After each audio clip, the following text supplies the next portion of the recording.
New Thought Media Network. We are a global broadcast network of positive music, media, and entertainment, inspiring humanity's evolution along the journey of enlightenment and creating a world of love, peace, empowerment, and prosperity for all. New Thought Media Network. Positively inspiring.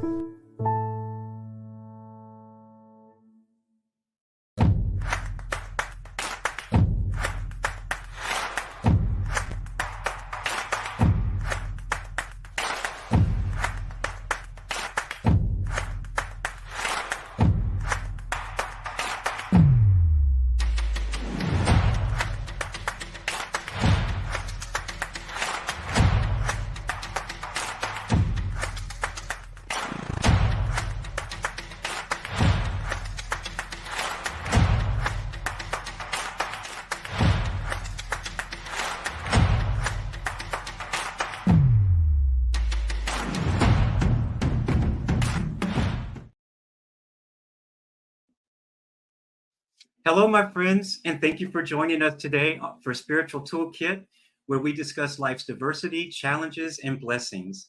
My name is Brock Ford, and I am your host, and joining me on the team is producer Peter Millar, and a shout out to our New Thought Media Network founder, Robert Brzezinski.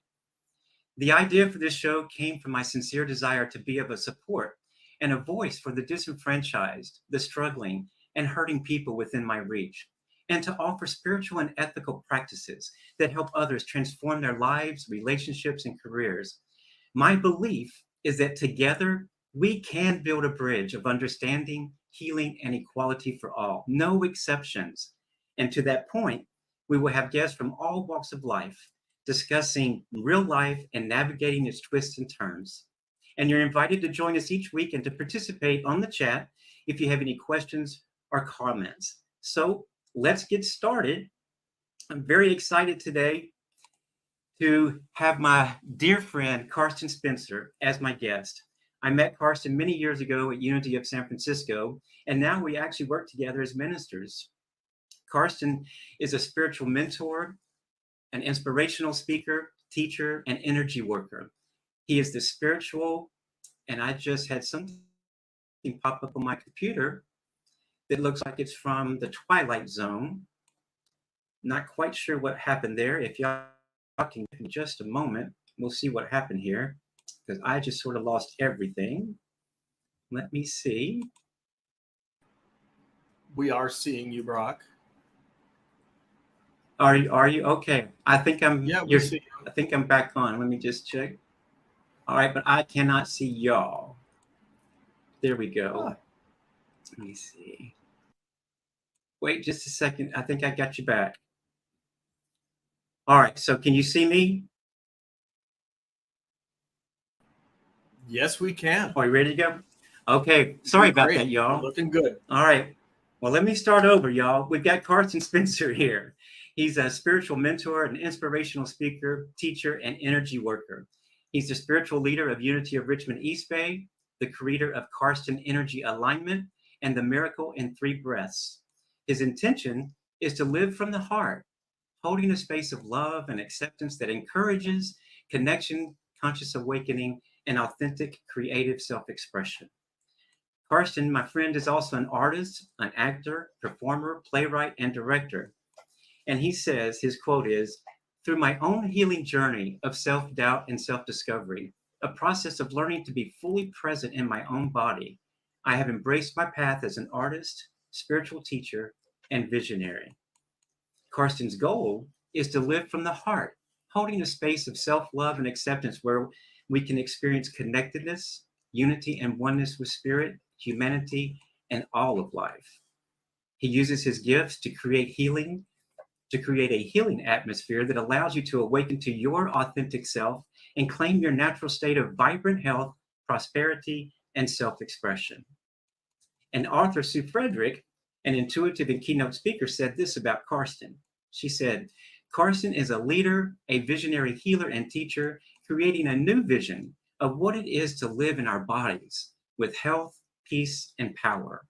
His techniques move people from fear and disempowerment to knowing that they have the power, vision, and gifts to heal themselves. You can also check out Carsten on his website at www.carstenspencer.com. And with that said, everyone, let's welcome Mr. Carsten Spencer to the show. Hi, Carsten. Welcome. Hi, Brock, and hi, everyone. Wow, it's so great to be here, and it's so great to hear those words coming from your mouth because sometimes we forget that, we have a certain vision and a certain process. So it's wonderful to be here. Yeah, and I'm loving the format of the show. It feels really wonderful. Really, the whole purpose and everything just is it's very consistent with what we're wanting to share with the world. It exactly is. That's why I'm doing it, and that's why I invited you, and I want you to get more involved with me as we go forward. So thank you. Thank you for being here. So what I want to do is I want to go way back because I know we're both old. So let's go way I'm back. calling myself middle-aged because I'm Okay. planning to live till about 130, 150. So I'm just middle-aged at this point. All right. Well, I'm going to call myself that too then. I like that. So these two middle-aged men, let's go way back. Where did you grow up? What was your family life like? And let's just start back there and go from there. So it's interesting. I just came back a couple of weekends ago from a high school reunion. It was a all-class high school reunion because the high school I went to was open for 25 years. And so there were a whole lot of people there. But the thing that was amazing for me was going back to that old stomping ground. And, being with friends who, my one friend that I really enjoyed connecting with was pretty much we spent most of the time together, is someone that was born 30 days ahead of me. And so our moms used to stroll us around the neighborhood in our strollers together. So we've been friends forever. And to be able to go back and walk around this old neighborhood. I grew up in Southern California in a community called Palos Verdes, which is a beautiful community. It's out by the beach with beautiful beaches. And yet, I guess pretty much most of the world, there was an awful lot of dysfunction. Everything looked beautiful from the outside, but there was stuff going on. My parents divorced when I was moving into my teen years, my preteens. The family fell apart. So there was a lot of learning opportunities, which is really what I see our childhood is. It's, we come in and I think our soul chooses to give us everything that's going to activate our ability to move forward, grow, heal ourselves, come into balance. And, I kind of feel like at 68, I'm continuing to still come into balance, still to discover myself. But yeah, that's, I had an older brother and a younger sister. So I was the middle child and the second son. So it's dealing with all that stuff that comes into, what you get with your birth, your birth path, where you end up in the pecking order, shall we say. When But they yeah, divorced, did you live with your mom or your dad? Well, I was living with my mom at first, but then my mom threw me and my brother out to live with my dad, which was kind of like jumping out of the frying pan into the fire. I'm not going to go into the depth of it, but I will say that my sister has written a one-woman show about kind of our childhood. It really is about our father's funeral. And I directed her in a number of different productions of it. And as we were, as she was performing, she kept saying, "I think we win." And I was like, "What do you mean we win?" She said, "I think we just had the worst childhood ever. Like it's not necessarily a race you want to win." That's what she thought. And of course, I don't believe that. I think there's a lot, worse or better things that happen. But there was a lot of craziness. And the gift for me is, although, took me an awful lot of my life has spent healing and sort of trying to reclaim some of the stuff that was torn out of me during that childhood. But ultimately, that journey is what made me who I am today and gave me the empathy and the desire to work with people to really, just, you read in my bio that's really my goal, is to create this space of peace and healing and harmony and to be able to share it with others. And I think the other gift of having a really rough childhood with two parents who, in their own way, were very human with a lot of human frailties. Through my journey, I've really come into full forgiveness for both of them. And that is so freeing. It really truly is. Yeah. You know, when you said that, I know that I had a similar background. My parents were divorced, and I grew up with my stepfather, and then they divorced, and then my mother had boyfriends after that. But were you and your sister, did y'all get closer during that time? Because I know that you mentioned that you were directing a play. Tell us a little bit about that and how you interact with that. Well, me and my sister were very, very close. And the challenge with being very, very close with one of your siblings and having a long lifetime is you both have a tendency to carry the same karmic patterns that you got programmed with. So although we were very close as we grew into adults, it was kind of back and forth. There were times when we didn't speak. We really knew how to push each other's buttons. But the gift is she wanted me to direct this play, and I think it's wonderful. She's a wonderful writer and a wonderful actress. So, she asked me and I stepped up and did it. And it was a wonderful experience. Although I have to say the last iteration of her show, which was the Denver Fringe Festival, I was supposed to be there for 6 days, the whole weekend. And after the first day of rehearsals and then the first performance that night, all sorts of old karmic stuff came up. Not surprising because, we were dealing with it, talking about my dad and his funeral and all the stuff that came up during that. So ultimately for me, it was really liberating because I've gotten to the point with my own teachings, when I get triggered, especially by the people that I really care about and love, I don't go into the blame or to fight back. To me, I've just learned that reaction where you throw the karmic stuff back does not allow for healing. So when she kind of flipped out on me, I just kind of said, I need to process this. I didn't fight back, and I actually sat in the place we were staying in. She went to the bed. Basically, she yelled a number of expletives at me and slammed the door. And I just sat down and went to spirit.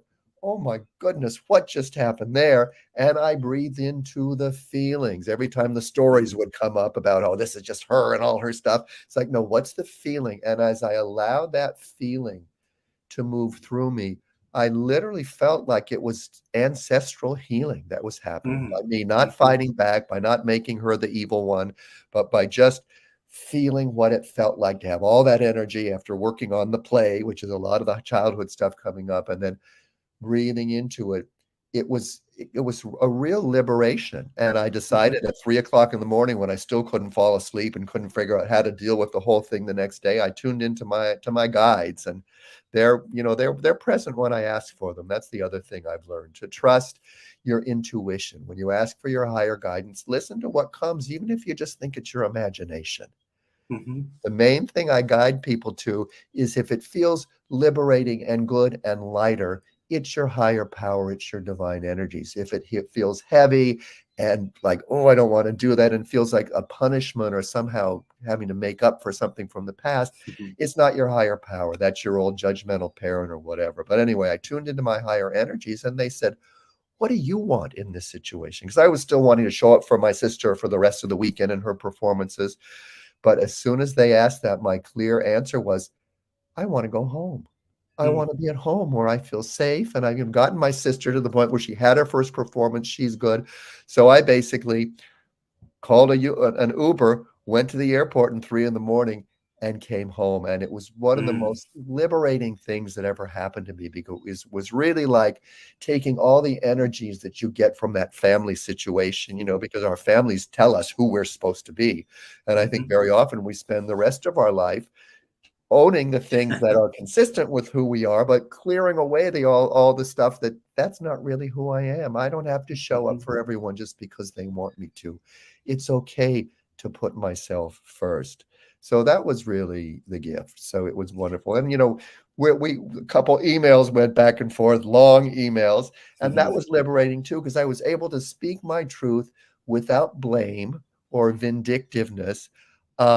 And the separate, we haven't spoken since then. And, she's still in my head, and the love is always there, but I feel okay about taking the separation and allowing us both to process and grow. And, we'll see what happens in the future. But it was a turning point in a way, but also a real, I felt like coming out of the cocoon in a way. Thank you for sharing that, such personal information. And I also know that you mentioned trauma and forgiveness earlier, and I don't want to take up too much time because we have a lot to talk about today. Right, I know. But at any rate, I wanted to touch on those two things because it seems that most of the ministers I've met in the last 3 years, going to seminary and at Anton and different and Unity and Village and things of that nature, I'm meeting people that had such trauma in their lives as early, young children, teenagers, things of that nature, and not just gay people, but people just straight people, trans people, whoever they are, with families had trauma. Yeah. And one of the things I learned in seminary was that I had to forgive. And it was difficult because I carried that with me for like 38 years and wanted to tell that story to everybody. Yeah. But when I finally was able to forgive like you did, it was such a wonderful cleansing kind of thing. And now I can look to those incidents that happened and be grateful for them because I wouldn't be who I am today without them. Amen. Amen. And the thing about forgiveness is, and I share this with clients because it was my own experience. Forgiveness is part of what I talked about during the service last week. It's part of that divine grace. It's not something you can just decide to make it happen. And the gift of that is we need to go through the process. We need to feel the anger. We need to feel the emotions around it. I mean, part of my healing process was 2 8-page single-space typewritten letters that I wrote confronting my dad about the early childhood abuse. And then when he responded to my letter, he wrote his own 8-page letter back. Basically justifying all the stuff, and but a lot of excuses and a lot of stuff. And it was interesting to me because the inner child in me, I think, which was the one who wrote that first letter, somehow thought that if I could explain it clearly enough, that he would come back and go, "Oh my God, Karstener," that was his nickname for me, Karstener. "Oh my God, Karstener, you're so right. What could I have been thinking? I'm so sorry." As if that would have made it all better, because it wouldn't have. But he didn't. He showed up as the man who did those things. And so I was able, as the adult, to take his letter and really respond as the adult. So it was a process of separation from the role of victim and victimizer into 2 adults who are doing their best to play with this crazy world we've been thrown into. And of course, through the stuff I went through with my parents, my belief is that our parents give us everything they have, all the quote good and all the bad, because that's what they got from their parents. And none of it's good or bad. It's just stuff that's out there so we can navigate through it and move forward, find more of a sense of peace, more of a sense of harmony within, more of that energy of compassion and connection with life, rather than the need to feel defensive and always feel like we're having to navigate this thing that's coming at us. Exactly. Thank you for sharing that. Now, before we get into all of your awesomeness, one more question I have for you. I know that you have a partner and some animals, a lot of animals in your apartment. So tell us a little bit about your personal life there, and then we're going to get into New York after that. Okay. Well, I moved to San Francisco, gosh, it's going on 14 years now. And I had after growing up in Southern California, I moved to New York City around my mid-20s to be an actor, to be a performer, to, follow my dream. And I was there for 25 years. And then my mom got sick. And it was clear as the disease started to take control that somebody needed to be out there to take care of her. And even though my mom and I had a real fairly rocky relationship as well, I knew because of my spiritual journey that someone needed to be out there with her, one of the kids. And I really was the only one with the tools who was able to deal with my mom, because she could be very critical and very difficult. So I chose to do that. And I knew at the time that it was going to be a real gift. And it was a 9-month period where we worked together, where we really got to know each other for the first time, separate from the mother-son roles, and as 2 souls on this journey in the planet. I can't tell you how many times we both said, "Oh my God, I can't believe how alike we are," because we thought we were so different. But of course, that's the truth of our parents. They give us that stuff. But then after she passed, I spent a few years in Southern California. My partner of 8 years and I broke up. soon after my mom passed, which I find working with clients, that often happens after a parent passes. People reevaluate their relationship and things Hmm. changes. My brother also left his wife of many years and remarried after my mom Wow. died. But yeah, then after that, someone and I just all of a sudden after about a couple of years out in Southern California in my old stomping grounds, really kind of sowing some wild oats because I'd broken up with my partner and the internet was open. It's like, okay, what's going on out there? I suddenly decided I'm done here. I'm not sure where I want to go, but my ex was still living in the apartment we had in New York. So I thought, let me go back there and kind of reevaluate. I can save money because that was a real cheap apartment. We'd be sharing rent. But then 3 people in the same week said, hey, have you checked out San Francisco? And I'd never been, believe it or not, living in California for all that time. I'd never made it up north. And so I connected with some friends. I came up and stayed with them. I listed myself on one of the gay chat sites and said, I'm coming to San Francisco. Who wants to show me around? And I got a couple of hits, no one that really interested in me. But then I got one that said, I'll show you. And I looked at the picture and it was Toro, my partner who I live in the apartment now with. And I thought, oh, yeah, you can show me. And 6 weeks later, we were in this apartment. So that's Wow. how fast Spirit said, okay, mom's done. You finished that karma. Now here's a new karmic chapter to move through. Because I have to say, I called Toro my Buddha because he's another A personality. He's Mongolian and he actually is descended from Genghis Khan. That they did this special on one of the PBS stations where they came and they took people's DNA because it was the birth of man or searching for Adam. Some of you may remember that special that they did. Well, anyway, Toro was one of those who came up positive as a DNA match for Genghis Khan. Wow. So he's got that strong energy. And so bumping up against that strong energy, but knowing, because I, through my own journey, I trust my heart. And even though a lot of the things in my head said, I sure want to get together with this guy. He's, 18 years younger and, all this stuff. But my heart was like, no, this is what's here. And he clearly has similar feelings for you.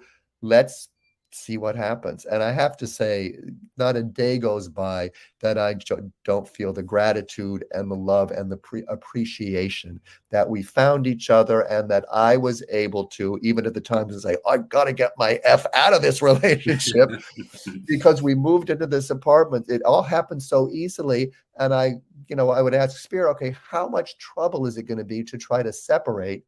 And how compare that to trying to work things out using my own tools that I share with my clients in this relationship. And it was, it's been such a healing and really loving process. So that's it. And he loves animals as I do. And so we've got guinea pigs, we've got a bunch of canaries and birds. I have, of course, my Bengal cat, who's the love of my life, practically. Yeah, and I love San Francisco. This has really been a sanctuary for me these last 14 years, and also to be able to get reconnected with Unity through being on the board with you at Unity SF, and then being the spiritual leader up at Unity of Ukiah for 7 years, and now the fact that you and I have been able to come together at Unity of Richmond East Bay. It's just, there's so many things in my life that when I step back, I can just see that Divine Spirit has always been there going, what about this? What does this look like? And the more I can let go and just trust, I realize that it's all there. And when I push too hard, I get in my way. I don't see it. So it really is being able to trust the divine support of the universe, basically. Exactly. That's what we teach. Yeah. And, oftentimes, sometimes we forget too. We do spiritual bypass, Oh, and, totally. but we have to remember it also. There are times Peter can actually tell you, and I hope he doesn't right now, but Peter can tell you, I get really irritated with all the dogs sometimes, and I love them all as well. And there are times I'm trying to get work done and you get irritated, and I have to go back and take a deep breath and go upstairs to my room and go, okay, and one time Peter said, Brock, you're not practicing what you preach. And so I went, did he really just say that to me? So at any rate, but we have to be reminded also, and we have to do the practice and the work. And that's what keeps us actively into the teachings. One of the things that's been such a gift for me, it's a book and a 10-week process called the Presence Process. And it teaches you to thank the messenger and get the message whenever you're triggered. And it really helped me to realize that those triggers that come up, the dogs, especially our animals, Max, Bengal cats are very vocal.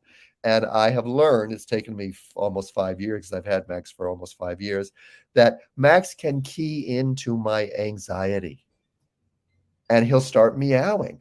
And I'll bet your dogs do the same thing. So I've learned, and I don't do this all the time. Sometimes I'm going to yell, "Shut up, Max," and I'm going to take him and put him in the other room. But mostly, if I stop and pet him and go, "What's going on with you now?" That's what I need. That's what I need. And then he calms down, and then I can focus on what I want to do. But that's one of the gifts of being on this journey and there's so many tools out there that can help us remember that there's always a different way to approach life, and that we do get programmed, those early programming in the most cases. And I don't really like the word dysfunctional family.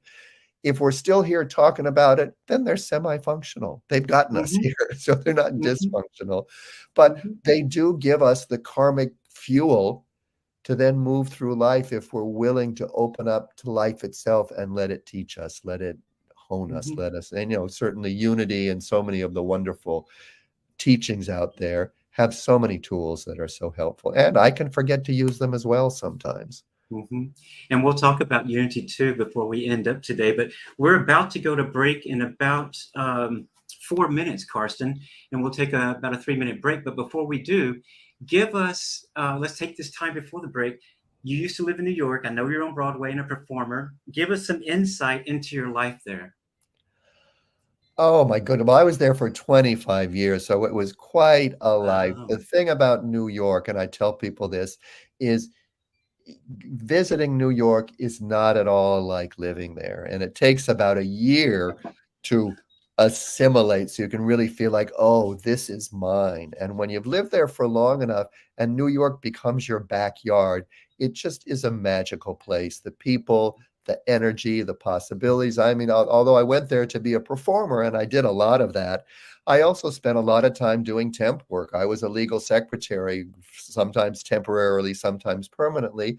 But I look back at that, and that was also wonderful. I mean, and a lot of it depends. Any job, I think, mainly depends on who you're working with. And so my job at like EMI Records, when I worked in the music department, I loved the people that worked there. I still think of them as part of my soul family. But yeah, New York is a magical place. And a lot of what I did when I got to New York was put my own stuff together, because I was not a good auditioner. I would get too nervous and too frustrated. I would, practice my monologue forever. It would be perfect. And then I'd go in and I'd go, and I think my best talent is dancing. And one of the things that got me to say, I'm going to own the fact that I want to be a performer and I want to do this, is for my high school graduation. My good friend Michael invited me up to Las Vegas to see Diana Ross, who invited me up on stage to dance with her during Love Hangover. And she gave me her scarf at the end of the show because she was so impressed. I did the bump with her and I was doing the robot. And she was like, whoa, this white boy can dance. Do you still have that scarf? No, I gave it to my sister when she moved she was the first one to come back to New York because she got into the neighborhood playhouse school. Well, I gave it to her to ultimately give back to me, but just for her journey. Well, she lost it. So that's another thing, that I was sitting there after that big thing at the Denver Fringe Festival, that all the stuff in the past came up and I was able to feel all those old resentments and stuff. So, she still may be able to find it somewhere, but I've let go of that. Good for you. And thank you for sharing that also. I was going to say, if you still had that scarf, I'd like to touch it. Just see I would like to touch it again too. Yeah, it had a lipstick on it and everything. It was, Oh my gosh. And I have pictures of her in the outfit that she wore for that. Yeah. Awesome. Peter, I think it's time for us to take a break. If you'll take us out, and we'll be back at New Thought Media Network. Don't y'all go anywhere. We still have a lot more to discuss with Karsten Spencer, and we'll be back in just a few minutes on New Thought Media Network.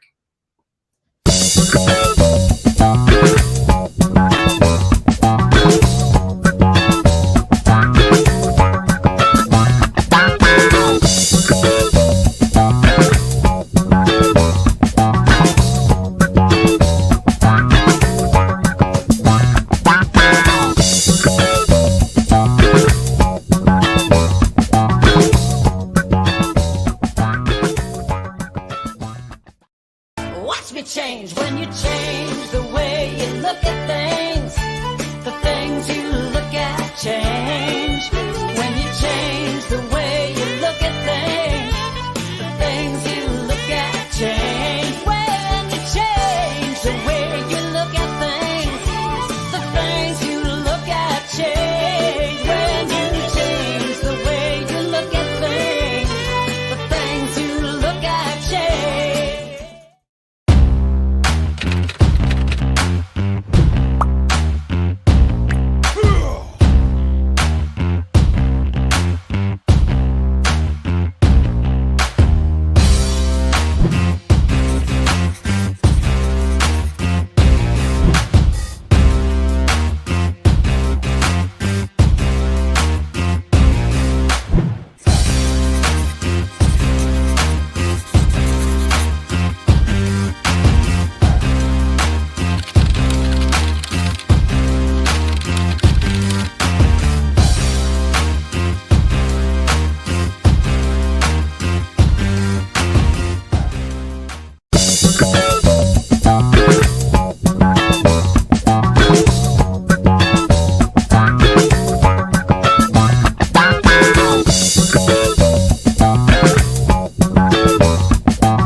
Well, looks like we're back, everyone, at New Thought Media Network, Spiritual Toolkit, and my guest, Karsten Spencer.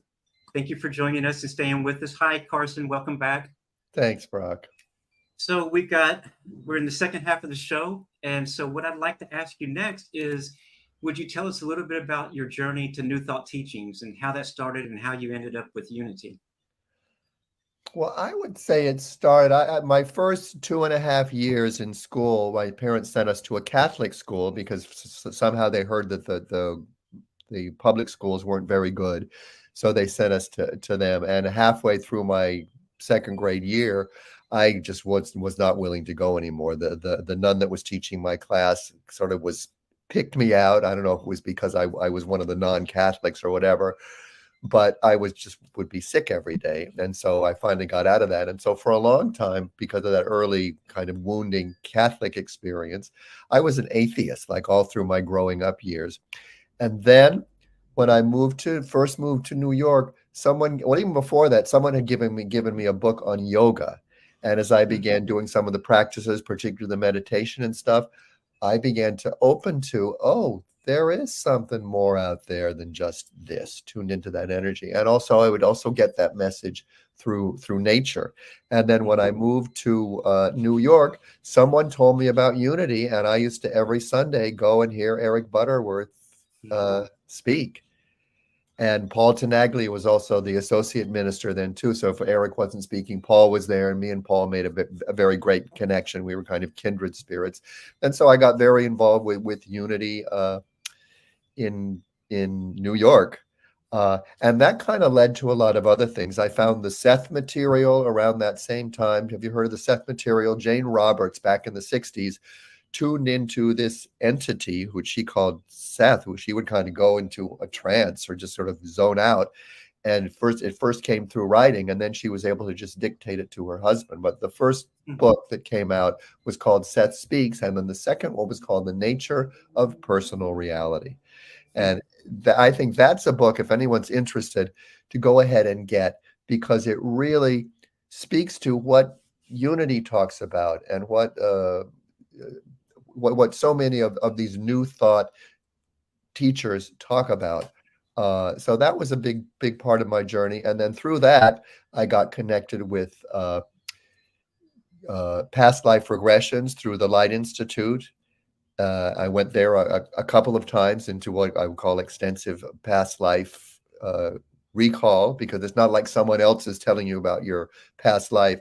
You lie on a table and they take you into, I would call it kind of a light meditative state, but they connect you with your higher power. And the higher power, and I think that was one of the most powerful gifts of that process, is I came out of it with a deeper, more intimate connection with that inner guidance. Although I will say that when I get triggered or things stressed out, I can totally forget that. But that was one of the gifts. And then after that, I got connected with Siddha Yoga, which is some of the ancient Indian guru traditions. So I did a lot of chanting, a lot of work through them. But yeah, I've because of my early Catholic stuff, because I was gay, which at that point in life, you realize, when you decide to own that part of yourself, that it makes you kind of separate from the established world. So the gift of that is I really felt free to explore all sorts of different things. I didn't feel I had to fit into some box. I was just more of a free spirit, which allowed me to really explore a lot of different religions and a lot of new thought stuff, a lot of energy work. Yeah, so that's my, go ahead. I was going to say, since you're speaking about energy, tell us about your energy alignment and the 3 breaths. How does all of that work? Well, the Miracle in 3 Breaths is something I came up with really right after I moved to San Francisco and decided to really because I was teaching yoga before that, and I was doing what I call yoga energy massage. So I was working one-on-one with clients, doing yoga and also doing hands-on energy work.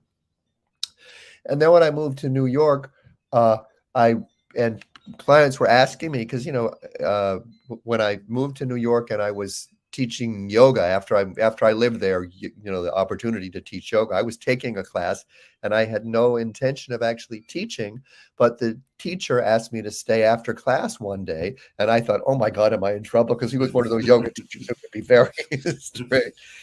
And he said, the YMCA wants to add more yoga classes and I don't want to teach anymore. My schedule is full. So I told them I would find a teacher.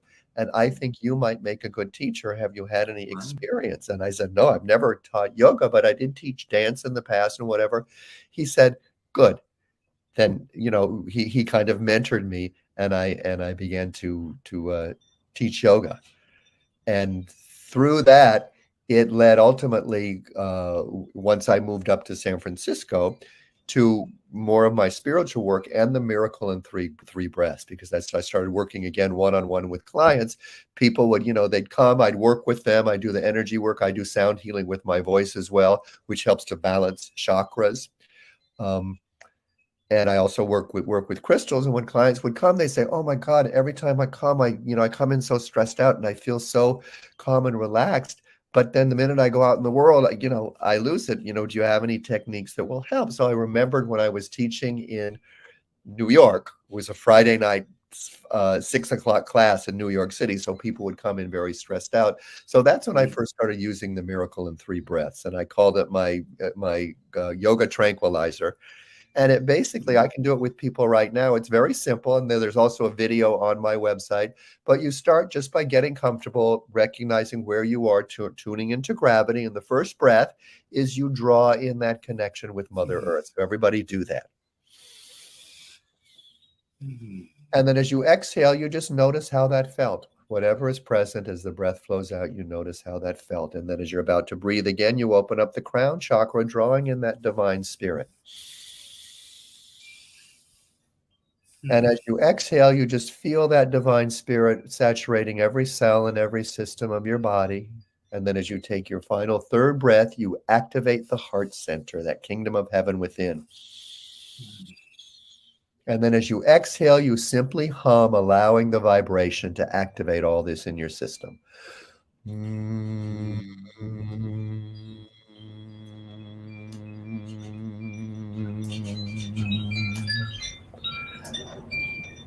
And then you just notice. And no matter how stressed out you were, if you do that, as best you can. You don't have to do it perfectly. You will notice things start to shift. Sometimes they can start to shift a lot. And you always want to give yourself space just to notice what's there afterwards. And if you've got the time and you're feeling really stressed out, do it again. Those 3 breaths. Notice how you feel. You know, sometimes we forget to take a breath. And just doing that right now with you guiding us, when we took those 3 breaths, I can honestly say now, I feel like I just sort of settled in a little bit, and Yeah. my breathing became softer, and I almost feel like I just had a nap or something. And you, and that was like in 2 seconds. But I wanted to ask you a question about that. Um, the sound healing, and the Tibetan warrior, things of that nature.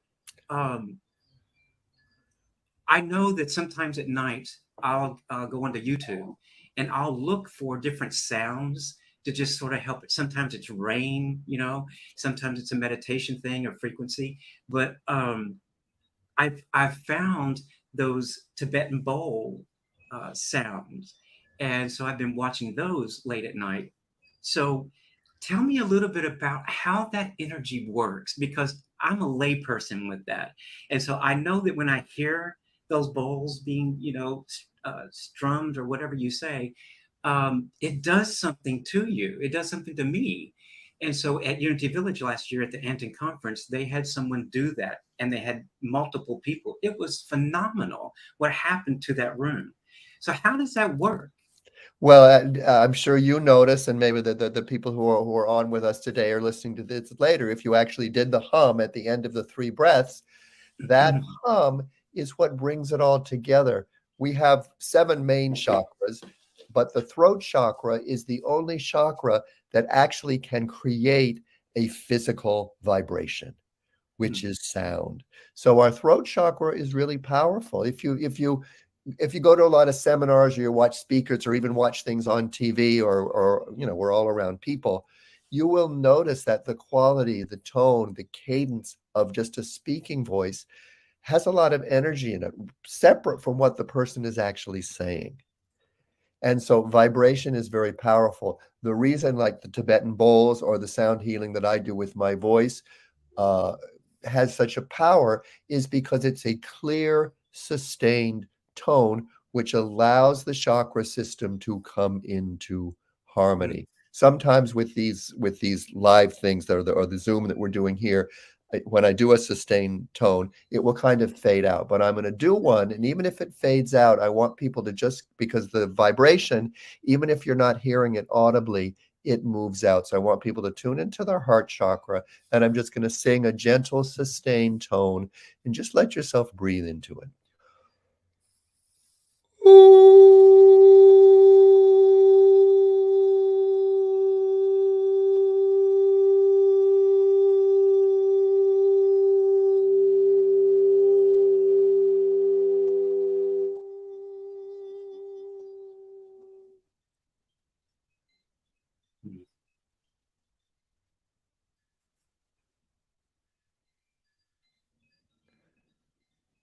And as you feel ready, come back.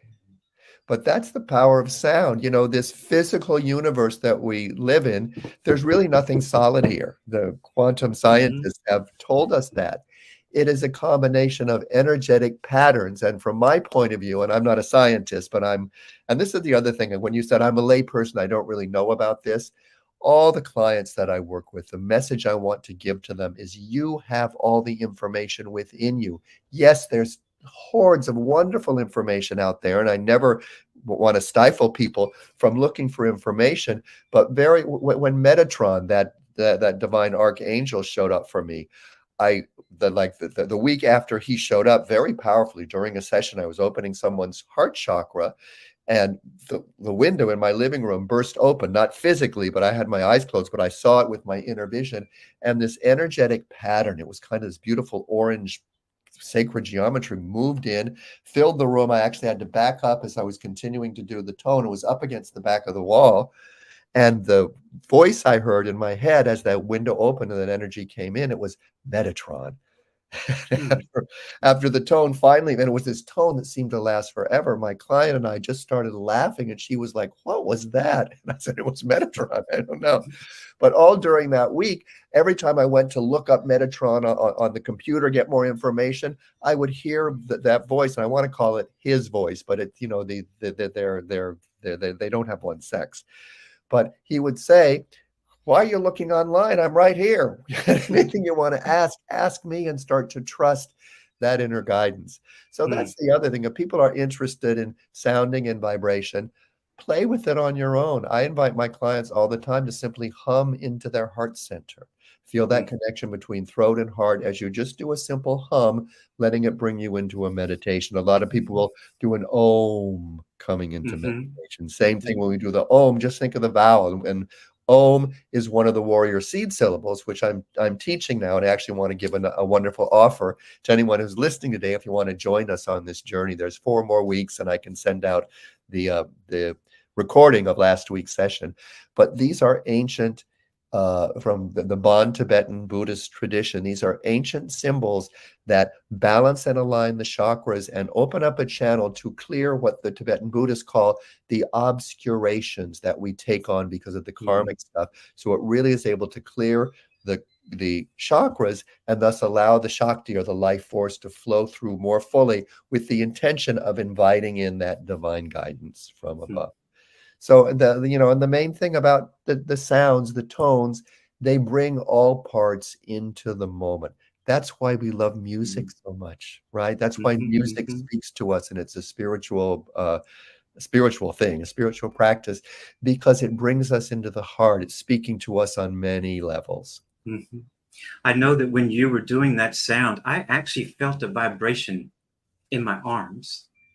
It was like it was coming from you through this, but the sound, I'm going to pay more attention to the sound as I go forward. And thank you for sharing that with us so that I can learn that as well.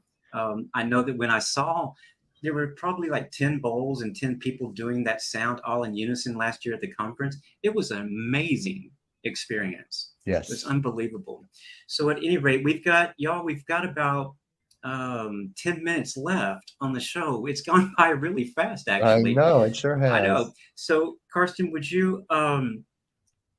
are you prepared to give us a reading today Well, with, sure, what I'd like to do, since I talked about and people can go to my website, karstenspencer.com. But since I talked about the warrior seed syllables, which we started last week, I just like to read a little bit about that. And the gift of this is maybe the 3rd or 4th time I've taught the warrior seed syllables. But I think one of my gifts, partly because of the crazy childhood where I kind of had to continually be reevaluating, where am I living, what's going on here, who's my friend and who's my enemy, is Mhm, it allows me to trust that everything is always evolving. And mhm, so this time mhm, teaching the warrior seed syllables, I'm really excited, because so much of the stuff because I went into, like, what I would call a deep hibernation or cocoon process during the pandemic, because I was doing a lot of inner spiritual practices. I really took advantage of the fact that we were all sequestered. And now I did a lot of toning, a lot of work with my crystals, a lot of work with the chakras, a lot of work with calling in my guides to kind of help rehone this, not only the physical apparatus of our bodies, but the energetic apparatus. And now that I'm going back into the warrior seed syllables, because they have this ancient energy from the Tibetan Buddhists, they just feel more powerful than ever. And I've got mhm. about 17 people already signed up, but there's room for more if anyone's interested. But let me just read this to just sort of share a little bit about this process. One of the world's Thank you. oldest unbroken spiritual traditions is the Bon Buddhist tradition of Tibet. This Mhm, wisdom path has survived for over 10,000 years. During this 5-week course, we will experience the power of Tibetan sound healing and learn to use the ancient sacred sounds of the Bon practice to activate the healing potential of our natural mind. And what I want to say is, according to the Tibetan Buddhist, the mind is not the brain. Our mind exists in the heart and mm, takes advantage of the brain, the intellect, the emotions. It brings all parts of us together. The Bon healing tradition invokes the 5 warrior syllables, seed sounds that bring us to the essential nature of mind and release the boundless creativity and positive qualities that are fundamental to it. Through the medicine of sound, we learn to clear obstacles in body, energy, and emotion, as well as the subtle sacred dimension of being. And that's really, I will say, what we glimpsed, or what we can glimpse, just through that simple miracle in 3 breaths, those 3 breaths and the humming and the relaxation that came in. Brock, what you talked about feeling like you just woke up from the nap. That's that subtle, sacred aspect of being, or dimension of being. It's what the Christ talked about, the kingdom of heaven within. It's that energy that's always with us when we're willing to stop and look within. This course is designed to give you the tools to access your unique wisdom and compassion by using the vibration of sacred sound to cultivate the healing, harmonizing power within your subtle channels, which is the chakras. We activate the chakras. The 5 weeks will also include specific techniques and practices I've developed using these powerful syllables with clients and on my own to clear karmic patterns and mental and emotional clutter, and activate creativity, inspiration, and an intimate connection to your higher guidance. So that's the other thing I want to share. And whether or not you decide to do the warrior seed syllables, and there's lots of stuff on YouTube. Actually, the main teacher who my teaching evolved out of has 5 different videos on YouTube. So you can check that out. Put in Tibetan sound healing and his videos will come up so you can check it out. But ask your inner guidance. If anyone is feeling the need to connect more fully with that inner connection, nature is a wonderful way, but breath and gravity and a simple hum, and then staying open. Ask and ye shall receive is a really wonderful thing. And you want to start by asking for simple things, like if you're feeling confused or a lot going on, stop, take a few breaths, and ask for clarity. And then after you ask, take a breath, because very often spirit is present and you will get clarity right away. If it doesn't come, then that's the time to say, okay, what is present? Because if you ask for clarity and you're still feeling the anxiety, trust that spirit is giving you exactly what you need. And perhaps you need to just sit with the anxiety and see what that has to tell you. Most of the uncomfortable emotions push us into the fight, flight, fixing. But what the presence process teaches us, what the warrior seed syllables coach us to do, is be with the discomfort, invite it to do what it's supposed to do when we can be with it and stop trying to fix, which is putting the karma back out there. Because if you throw it out there, it's going to come back. That's why it was so powerful that I didn't react to my sister when that whole thing happened. I took care of myself. When you don't do it, you allow it to come within you. The answer always comes, but sometimes in divine timing. So you can ask for something in prayer, and what the ego does is if it doesn't come right away, it's like, oh, I don't believe in that stuff. And you move forward. It's true. But that's what faith is about. I'm going to put it out there. If it doesn't come right away, that's okay. But let me be present with what's here, because maybe that clarity is by moving through what's present rather than trying to get rid of it. I truly believe that if we can acknowledge the present when we're in that state of confusion or irritability or whatever, but if we can be present in that moment, because that's really what we have. We don't have that next moment. We don't have the one before it. So when we can be present, I had Missy Higginbotham on the show last month, and she is a big proponent of presence, of really truly studying to be present with people and with yourself. So thank you for that, Karsten. Was there anything else about that you wanted to say? There was, but I kind of blanked out for a minute. Let me see if it will pop back. There's Turo. Hi, honey. I'm on a call right now.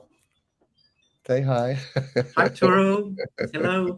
So we've got about 4 minutes left, actually.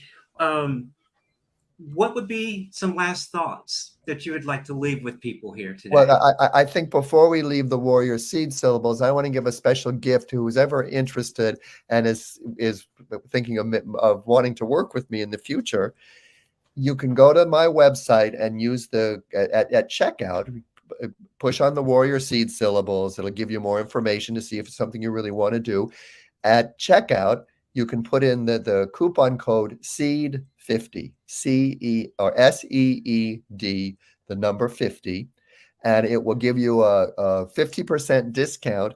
And the other thing I will offer anyone who signs up for the course and wants to join us for the final 4 courses, and you'll get a recording of the first one, so you'll get all 5. I want to offer a 60-minute one-on-one session. If you're in the San Francisco Bay Area, you can come and we'll do it in person. If you're not, we can do it online. And I will say the sound healing and the work that I do works very powerfully online. You don't have to do it in person. And if anyone has questions about that or whatever, you can contact me through my website or through Karsten Spencer at hotmail.com.